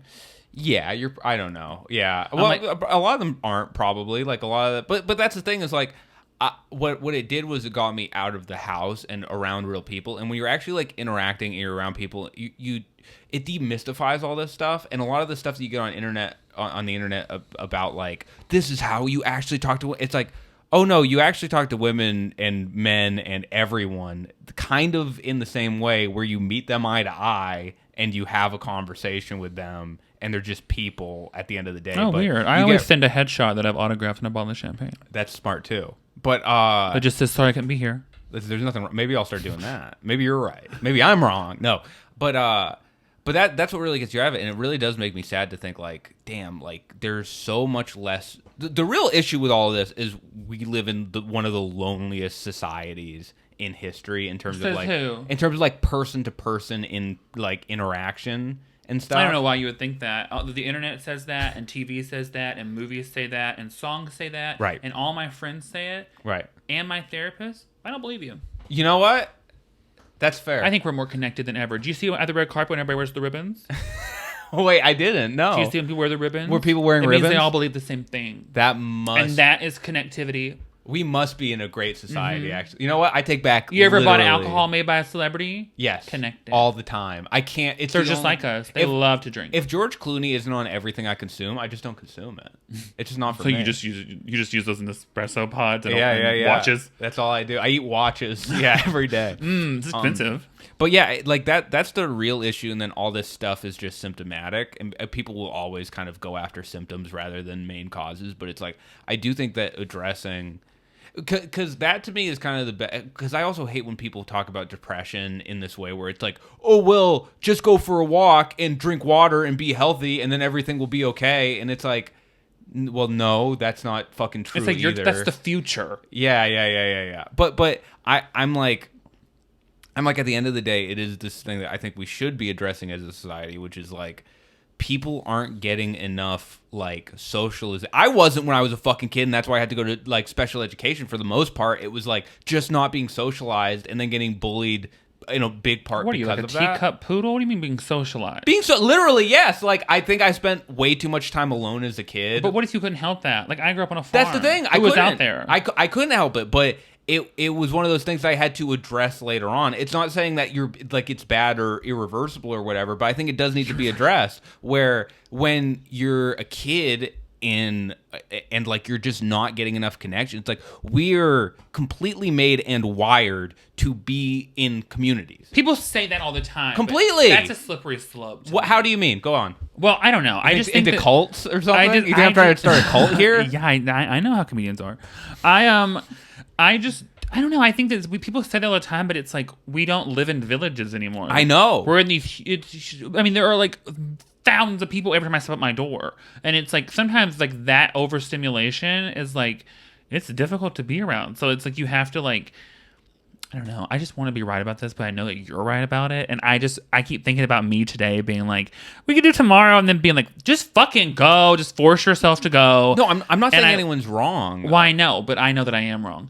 Because I wanted so badly to be like, no, it's not that great. But now that I think about it, almost every problem I have when I interact with someone, it feels less heavy than it did before. Right. Because I'm not just sitting in it. Right. And so that is the truth. And I tried to make it not the truth. But in 2023, I stopped doing that. I stopped making things not the truth when they're not the truth. And I think a big part about it is like giving it when we think of environment, we think of like outside. And I think that's a perfect example. Like if you live next to a fucking nuclear power plant, and I do, and we both do, and like and you walked outside and got like exposed to radiation, and then you got sick from that, you would be like, oh, of course, because your environment matters. And what people don't understand is like society is environment. The society that you're around, what you fucking surround yourself with, just like the place you live and the water you drink and the food you eat, like the society that you live in is your environment. And if that environment is shitty and like quote toxic is such an overused word, but if it is literally like intoxicated, like it is not good for you, then you're not going to feel good and healthy. So it's like changing that environment to whatever degree you possibly can, and then giving yourself the space. If things are bad, they won't be good. If things are bad, they won't be good. Yeah. If the light is off, the light isn't on. Hillary Duff.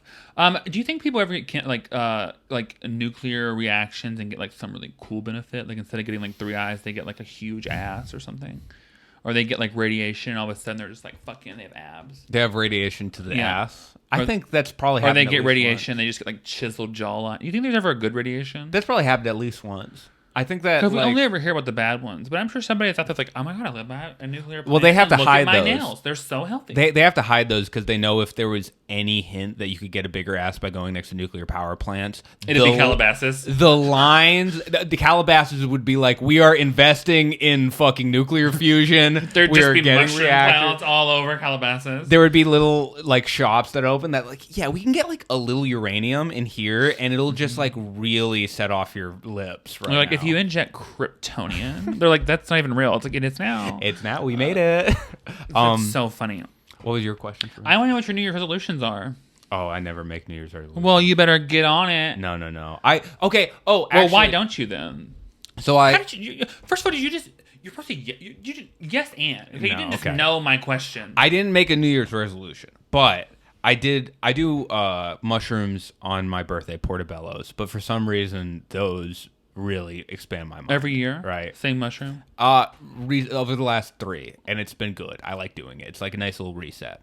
And the thing that I got from it is like, I need to take care of my body better. Not in that, like, working out is sort of a surface level taking care of. No, hear me out. Because I've like, I had a really bad injury that was not, quote unquote my fault. But like, I had I can't really talk about it, but anyway, I had you have a lot of things you can't talk about. I had an injury, and it kind of, I didn't really process it until recently, but I was like, man, your body is like so valuable, and you only get one, and just like not just working out and like pounding it into oblivion and like but literally just like nurturing your body and understanding like you only get one and it's the vehicle for your brain and stuff, like that's something that I really yeah well we're not on speaking terms. Maybe send a text, you know. No, me and my buddy we're snail mail. We'll get it in a couple of years. We send postcards. It's like an emoji. Like, are you still there? I'm like, oh, maybe just like a little like, it's like Marco Polo. It's like that. Yeah, maybe just a cute little like the emoji, like this emoji.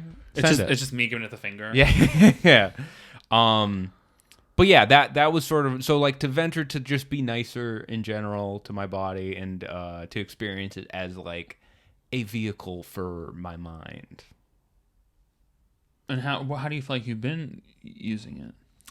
I think as like a means to an end. You're just very like confusing. When stuff hurts, I just kind of go through it. Like when I get injured and stuff, a lot of me wants to just immediately sort of be like, oh, I'm fine, like all good, nothing's wrong. You're like social media as a real living person, because sometimes I look at you and I'm like, Danny is like so healthy. He does yoga, he does this, he does that. He's like reads, he's smart, and then you open your mouth to talk about yourself, and you're like, anyways, I'm the worst human. No, I never said I'm the worst human. I think a lot of people are like this. I don't put myself in any like category of I'm shitty for this. But it's just fascinating to me that like to me you're like such, I'm like, this, look at this healthy little mongoose, and then to you you're like, I could do better. Yeah, of course. That's so interesting, because I bet everybody is probably going through that, some version of that. Yeah. Where they're like, I need to fix this thing, and meanwhile somebody's like, wow, you're so good at that thing. Well, that's why all this shit that we put around bodies is so disappointing, with like your body needs to look like this or it needs to be that. And then on the other side, it's like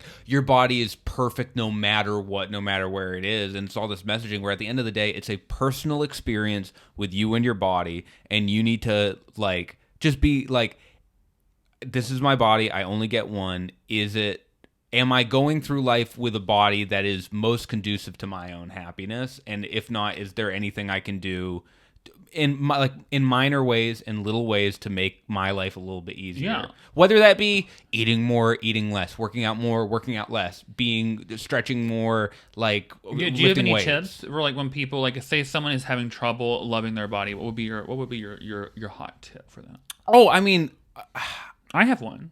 What? Yeah, please. Close your eyes. Yeah. And then you know what kind of body you have, because you can't see it. And I think that's a great tip. You have no idea. Yeah. And you're like, I am looking good. The absence of evidence. Yeah. Yeah. Well, I think my perception is my reality. I think it's like the more you can have a personalized experience with your body, the better, and like just getting into how you actually feel. But that it's the hardest solution for all this shit, because you know there's going to be people who will be like, you need to fucking like weigh this much and have this much body fat and da da da da, and it's like those are prescriptions that do not apply to everyone. But then there's people on the other end where obviously there's not a ton of these people, but they're like no matter what, like not only I think you should love your body absolutely no matter what, but then there's people who are like no matter what, you don't have to change your body in any way. And it's like, but there's people who have like goals and aspirations and stuff that require their bodies to be different in certain ways. Like for me, literally what I am saying is going forward in my life, like I want to be active and healthy in my later years, and that is going to require me to do more like mobility work and stretch more and do all these like maintenance things that I haven't been doing before. That is literally changing my body in a way that is conducive to experiencing life in a way that I want to experience it. And if you can, and if there now, I don't want to like fucking be able to put both my legs behind my head, because I think why not? You know what? That's a great question. Because of toxic masculinity. No, but like honestly, that could be. Honestly, it could be. But it's like, so I think that would be like too big of a goal, and like it would take too much work, and it wouldn't be worth it and stuff. And it's like that people can have goals like that. It's not every goal is good, and every goal you should try to achieve. But in my sense, I think it is like a relatively healthy goal to just be like, yeah, I just want to be a little bit more mobile. And if you're like, if people are like, oh, I want to like gain a little bit more weight, or I want to like lose a little bit more weight so I can walk easier and stuff. All that's great, but it's like you do need to literally love your body, because it is the only fucking one you get. No matter what, it's like if you wake up in the morning and you're like, I hate my body, I understand that. I've fucking been there too. But having like a real appreciation for it as the only, because no matter how much you fucking hate your body, it's the one that you have. You only get this one. So it's like, as much as you can venture to learn to love it, I think it's healthy. I think it's much better. You can change your body through hating it, but it is so much harder than if you worse do it while you enjoy it. Because you're not doing it in good faith. So what you're changing your body to is not going to be a representation of like, this is going to be a body that's best for me in my life. You're going to change it to like, oh, this is like a body that I'm reflecting my own societal fucking, or like whatever has been broadcast to me is good. You can fuck yourself up doing that. I mean, how many guys have there been that have like, I don't think there's anything wrong with bodybuilding on its face, but there's so many people who get into bodybuilding and like end up fucking up their back, their shoulders. They're not moving around as good when they're older. And it's all because they're trying to fit this like ideal that probably wasn't for them. Now, there's also bodybuilders who fuck their bodies up and look back on it and go like Ronnie Coleman, for example, says he's had like multiple surgeries because he was this very famous bodybuilder and his body just kind of started breaking down on him. And he's like, it was worth it. I wanted to do what I did, and I did it, and it was great, and everything that I'm dealing with now was worth it. If you look back and think that, it's like great, but there's a lot of people that don't. There's a lot of people that blew out their knees, fucked up their quads, fucked up their hamstrings, trying to attain this perfect body, quote unquote, where looking back on it was like, no, that was like probably a level of, I've been there too. Well, it's also important to remember that not every body issue has to do with weight. Some people are totally. Some people it's like it's skin, it's vitiligo, it's their gender. Exactly. It's like there are so many other constructs that go around disliking your body. I think that a lot of times we go like, well, you shouldn't hate your body because, you can be fat or whatever. And you shouldn't hate your body, of course. But I'm saying, like, it is way harder, I would say, to adjust your brain around, like, if you didn't like, your gender or something. Because that's, like, something that's much harder to change. And you kind of do want to fit into the binary of that. Some people do. And so, like, loving your body is, like, it's such a layered thing. It goes so beyond, like, just the way you look fat or skinny. Like, it goes into, like you were saying, like, it goes into, like mobility, like that. Yes. People may be like, like my dad was handicapped, so it's like one of those things where it's like the thing he probably disliked about his body, which he never said this or anything, but I'm just like assuming, projecting, is that it, he was like, I wish I had more mobility, obviously, because that's like, it had nothing to do with being fat or skinny. Right. The thing you disliked about your body was mobility, or if you have like horrible, like, cystic acne that's like that has really horrible breakouts or something, like the thing you're waking up to every day is so much harder to, you can't go on a diet. Well, you can, but like not all the time for that. It's very different. It's much harder to. It's totally different, and those struggles are different and to different degrees. But I do think that like the core of love is kind of always the same. Like love. That's the great thing about it, and the confusing thing about it. It don't cost a thing. It don't cost a damn thing. No, it is a river. Also, no. And what the world needs now is more of it. And more of it. No, but it's like just.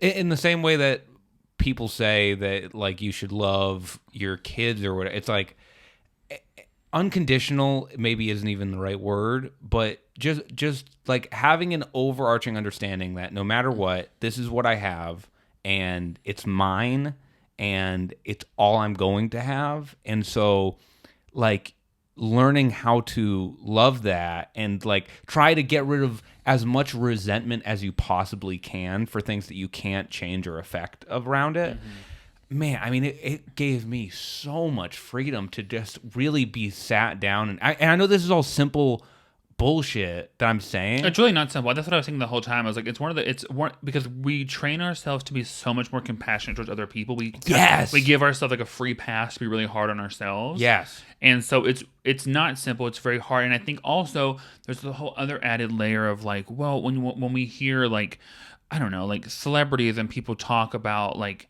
or influencers who have like really, who are obviously like gorgeous and have like these like teams of people to help make them gorgeous, and they have like gorgeous lives, all this stuff, to be like, I learned to love myself. Like, I realized my body would never change. It's like, okay, well, like look at you, like that, you're obviously comparing things. Shut up. So like, but what they're saying is still just as valid and true, and it probably is their truth. But it's like, it's also, you have to then fight the layer of like, well, this is all I have, I don't want it. So, you know what I mean? So like, it goes back to like, you're constantly having to break down this like, these ideas around your body. Well, man, I mean, when I think back on like, I didn't do this a lot, but when I was 12, like a couple of times, I made myself throw up after eating because I thought that I was fat, and I was like young to be doing that. But if I like just looking back on it, and then even thinking in college where I was like, I have to be like fucking jacked or people won't like me and I won't have any value, and just like all these things. And like when I think back on myself, then the thoughts that I always have is like, man, I wish I could just sit myself down and be like, buddy, you're fine. It's okay. And even if you weren't fine, it's like the way to go about it is not do this incredibly unhealthy thing, which is like forcefully regurgitating food. It's like that puts so much strain on your body and your esophagus and all this shit. And it's like, it's okay. But that's what you do when you have like an unhealthy, when you don't love your body, which I definitely didn't back then.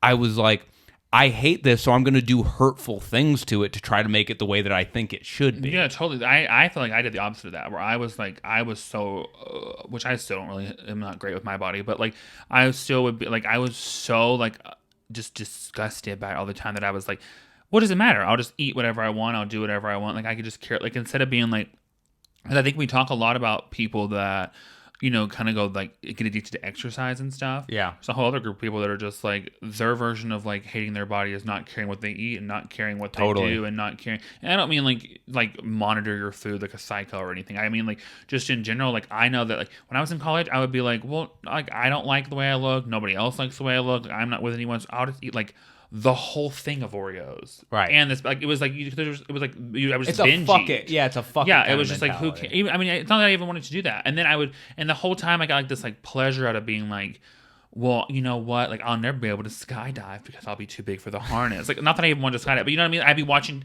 like TV and that's what they'd be doing. And I'd be like, well, I'll never have that because I'm too. And then like, yeah. And like that shit, especially if you do it when you're young, it gets ingrained in you, and then you become so comfortable with it that you can carry that. It doesn't even become difficult anymore. You're just like, this is what I do. Yeah. This is who I am. Yeah. And then unlearning it, especially when you're older, unlearning those things is like it's like prying off armor that's like molded to your skin. Yeah. Like, it's like taking off a layer of skin. Oh, and it's rough. Yeah. Yeah. But you should do it. Yeah. I've heard. So you don't have any New Year's resolutions?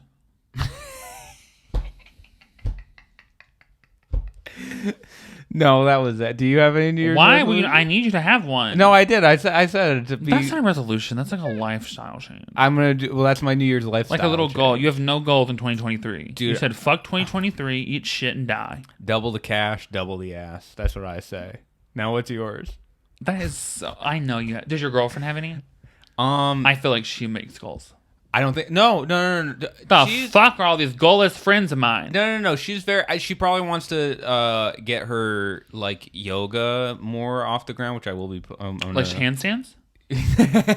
No, like levitating. Oh, that's why the feather yeah. stiff as a board. That's not weird stuff. No, she teaches yoga, and I think she wants to probably like. Do you take her classes? Yes, I have. Very good. I was her first test subject. Oh, so she just taught you? Well, no, I've taken her classes. She teaches at a place called. No, we don't have to tell if you don't want to do that. Oh, okay, never mind. I don't know. I mean, you've already said it now, and I have to go back and edit that out. I don't know. Well, she's a public figure now. Yeah, I know. That's what I was saying. I can never tell. I was doing. You don't know this because you don't watch my stories, but Sure. I do these stories where I talk about how you don't watch them, and I do a whole narrative that you'll never see. Great. And I was doing one where I built the basket for your girlfriend for Christmas. I built the whole thing, and I was like, Did damn, you really? I was like, damn, won't tell her. And I went through all the items in which they were. Okay, here's the thing. And then I kept calling her Dan's girlfriend. I was like, just so you guys know, she has she's her own person. I'm only doing that because he doesn't say her name, right. so I don't want to say her name. Motherfucker, listen. I would watch your stories. I just don't like it when every fifth story you put a fucking. I don't care if you watch them or not. First of all, every fucking fifth story you put a picture of, I don't know, like a goose that got hit by a car, and then you go, oh my god, this is so me. It is so me. No, though. it's not. Why can't things be me? It makes me upset. That's weird.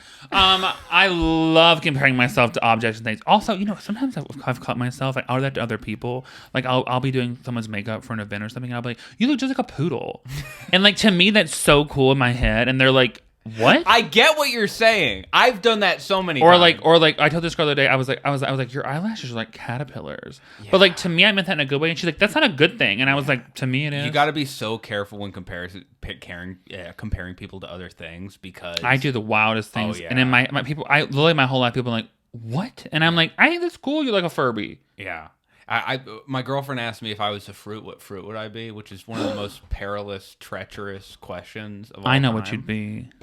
Well, no, she asked if I was a fruit, what would I be? So I had to answer, and I was like, the first thing that I thought was an apple, because I was like, You think your girlfriend be an apple? yeah, because like it's shiny and it's like I think she'd be a kiwi. Could be kiwi, but I said apple. It was just the first thing that came to mind, and boy, was that the wrong answer. Oh, why? What does she want to be? I think her I issue. love getting mad about things like that. Her issue is just like an apple is so basic, which she's not wrong. Like I probably if I put more thought into it, it would probably be. I don't know. Apples have a great history. They could have been the forbidden fruit. They have a great history. There's something that's if you cut them in half, there's a star in the middle. There's a star in the middle, and that's how I feel about her. If you were a fruit, what fruit would you be? I don't know. Did your girlfriend ever ask you, if I was a worm, would you still love me? No, she never asked. I love that question. That's so insane. When that went on the internet, I was like, that is some crazy shit that I would think of. That I'd be like, this is my favorite thing. Yeah. Because there's no right or wrong answer. No. But it will make you mad either way. Yeah. That's just like, someone made that. Whoever made that, I don't know if they were a girl or a guy. I thought of the question the first time. But whoever thought of that was like, I'm so ready to fight. Wait, how long do worms live? Long enough. You know, I had a friend and she went to school with me my whole life pretty much. And 4 years. 4 years. 4 years. I was gonna say, well, if a worm lives for like a year, it's like, yeah, of course I love you. For that year, I love you. Freak. But I had a friend in school, and when we were younger, she would gather worms up and like teach them kindergarten. Great. But then when they would start to crawl away and get back in the ground, she would pull them out, and when they break in half, she would get scared and eat them because her sister told her that heaven was in her stomach. And that person, so she kept eating animals like that, like bugs and stuff. So they went to heaven. And here's the thing: that person now has a driver's license, and there's so much. There's so much interesting stuff going on there. That person votes. The ingeniousness to that tell person your votes child, now. your child sibling that their stomach is heaven. Girl, the universe exists within you. That really is that's. I'm so processing. She ate so many of and she also told her that those little, those cicada shells they leave behind? Yes. She told her they taste like chicken, so she would eat a bunch of those. Oh. I was like, your sister really wanted you to eat some crazy shit. It was great. And she succeeded. It's one of my favorites. That's a boss bitch right there. So what kind of fruit would you be? Oh, I don't fucking know. A dragon fruit. What? No, that's fucking bullshit. Why? They're cool. I'd be like a star fruit. No. You'd probably be like a banana, honestly. Yeah, something like that. Yeah, it's a banana. Some dumb. How about you? Because when you peel them, they're like little mullets. Yeah, a little mullet. Yes, that's great. Yeah. What about you? I think I would. Oh, I don't know. I would be. I'd be like. I thought of one, but I don't know if he would be insulted by it. You know what? I think I would be an apple. No. I'd be a peach. Obviously. Yeah, a peach is actually better than what I thought. Because I'm from the South. I like the shape of them. You'd be like a peach with like a coconut shell around it. That's what I think. Oh, I would love to be a coconut. Yeah, coconut. That's a good one. A coconut. I didn't think about that as a fruit for some reason. It takes a long time. Every individual interaction with you, you're like a diesel engine. Takes a while to rev up. Takes a while to get you going. Yeah. When because I'm bad for the environment. No. I don't know if diesel is worse for the environment, but when I just assumed it was. I don't know. But like Greta, when we start talking like today when you first got out of the car, I always know it's going to take a few questions to actually break through to see what's going on. We weren't performing them. We were just together. No. I know. I'm saying in real life to like really get you answering stuff, it just takes a little while. Well, yeah, you can't just run out guns a-blazing. You can't just throw your vulnerability out like grenades. I guess that's fair. Okay, I need to test the waters. What if you would have came in and I would have been like, "Oh, Dan's crazy today." Right. Well, I would have accepted that. You probably would have been true. You don't ever know. I can't believe you don't have me. I'm so. Do you guys? Can you guys? If you have New Year's resolutions, will you leave them in the comments? I would love to know what they are. Also. I really like resolutions. I haven't came up with mine yet. Really, I'm still working on them, but I like doing them every year. You know what my New Year's resolution is? Mm-hmm. By the end of this year, and this might be a little bit crazy, but I think we're gonna go for it. 10,000 subscribers on YouTube. Oh yeah, I think we can get there. I believe that too. Okay. I mean, I guess that can be a resolution. We'll allow it. That can be our group resolution. That's the group resolution. Yeah. 100,000 or or my 10,000 God, group followers. resolutions. Do you think families do family resolutions? I would hate that shit. Gross. That would be horrible. Yeah. Like YouTube families. Yeah. Ugh. Yeah. No, I wouldn't like that. I'm excited to do mine though. Yeah. I can't wait to do them. I'll post about them. You know I can't wait. I'm gonna post about them. And I'll hold you accountable for them. How about that? You won't see it. Thank you guys for listening. Okay, we're done. This has been a very long episode. It's been a good one. Enjoy it. I like after you say goodbye, then I get to just come back in with a different goodbye. Oh, I like 2 goodbyes. Mm-hmm. Yeah. Bye bye. So subscribe. Subscribe, like, follow, share. Sharing is really cool. Share the clips, for the love of God. Me and Benton both share them on our Instagrams. It helps so much if you share the clips. Yeah, the clips are really fun. I think that we did not meet our goal. If we got No, we didn't. We didn't. You said that if we got 1,000 subscribers, which we're very close. We were close, but that we would dress you up. Nope. But it didn't happen. If we get to 10 by the end of the year, we'll do it. 10,000 by the end of the year. By the end of the year, we'll do it. Yeah, we ain't gonna remember this happened. Who's gonna remember that? I will remember. Okay, right. bye. Bye.